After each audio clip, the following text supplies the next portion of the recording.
રાજ્યના પ્રવર્તમાન જંત્રીના દરમાં કરેલા અસહ્ય વધારા અંગે પ્રજાલક્ષી અભિગમ રાખવાની માંગ સાથે ભરૂચ જિલ્લાના ક્રેડાઈ સંસ્થાના બિલ્ડરોએ જિલ્લા કલેક્ટરને આવેદનપત્ર પાઠવીને રજૂઆત કરી છે.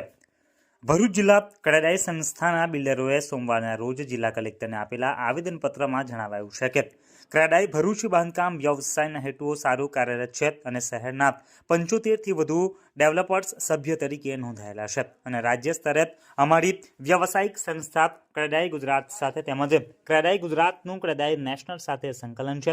સંગઠન ક્ષેત્રે જિલ્લાથી રાજ્ય અને રાજ્યથી રાષ્ટ્ર સુધી સંગઠિત થાય તેમ વિકાસલક્ષી આયોજનો પૂરા પાડી રહ્યા છે. સરકાર દ્વારા હજુ થોડા સમય પહેલા જ જંત્રીના દરમાં ધરખમ વધારો કરેલો હોવા છતાં પ્રવર્તમાન દરમાં 200%થી 2000%નો ટોટિંગ અને અસહ્ય ધરખમ વધારો કરીને 20મી નવેમ્બર 2024ના રોજ સૂચિત જંત્રી બહાર પાડેલો છે અને રાજ્યમાં આશરે 40,000થી વધુ વેલ્યુ ઝોન છે અને આ જંત્રી ફરી તૈયાર કરવા માટે સરકારે પોતાની તમામ ટેકનિકલ ટીમ અને મશીનરીના સહયોગ હોવા છતાં 18 માસનો સમય થયેલો હોવાનું જણાયેલું છે. આમ છતાં તે અંગેના વાંધા રજૂ કરવા અંગે ફક્ત ઓનલાઈન પોર્ટલની સુવિધા ઉપલબ્ધ છે અને તે માટેનો સમય ફક્ત 30 દિવસનો જણાવેલો છે. રાજ્યના મોટાભાગની ખેડૂત અને સામાન્ય પ્રજાજનોને આ અંગેની પ્રક્રિયાની જાણકારી સુદ્ધા નથી. વધુમાં ઘણા કિસ્સાઓમાં દર્શાવેલા દર હાલની બજારની વાસ્તવિક સ્થિતિથી ઘણા વધુ છે.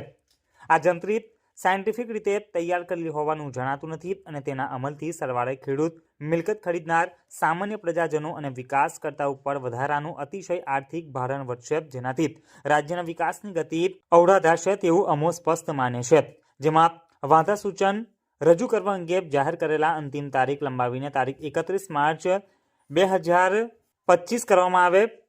રાજ્યના વિવિધ વિસ્તારોની વાસ્તવિક પરિસ્થિતિ અને જમીનની બજાર કિંમતને ધ્યાને લઈને સાયન્ટિફિક રીતે જંત્રીના દરો પારદર્શક, લોકાભિમુખ બને તે હેતુથી સંસ્થાગત અભિપ્રાય રજૂ કરવાની તક આપવામાં આવે.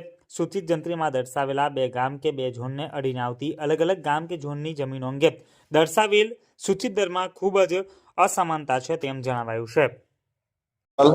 ક્રેડાઈ ભરૂચ પ્રમુખ, સરકાર તરફથી જે જંત્રીમાં ટોટિંગ વધારો કરવામાં આવ્યો છે એના વિરોધ કરવા રૂપે આજે અમે ક્રેડાઈના મેમ્બરો, ક્રેડાઈ ભરૂચના મેમ્બરો કલેક્ટરશ્રીને આવેદનપત્ર આપવા માટે આવ્યા છીએ. અને આ જે વધારો થયો છે એ ગયા વર્ષે પણ વધારો થયો હતો અને આ વર્ષે પાછો 200%થી લઈને 2000% સુધીનો વધારો કર્યો છે. એની અસર રૂપે બાંધકામ વ્યવસાયને, ખેડૂતોને અને બધાને જ ખૂબ જ મોટા પાયે નુકસાન થવાની શક્યતા છે અને આને અમે સખત શબ્દોમાં વખોડીએ છીએ. ને આના જે અમારી રજૂઆતો છે કે આના વાંધા સૂચનો આપવા માટે અમને થોડો સમય મર્યાદા વધારવામાં આવે અને આ જે વધારો કર્યો છે એને એક સાથે નહીં પણ તબક્કાવાર રીતે એને અમલમાં લાવવામાં આવે તો બધી રીતે અમને પણ બેનિફિટ થશે અને કોઈ વિરોધ વગર આ વસ્તુ શક્ય થઈ શકે એમ છે.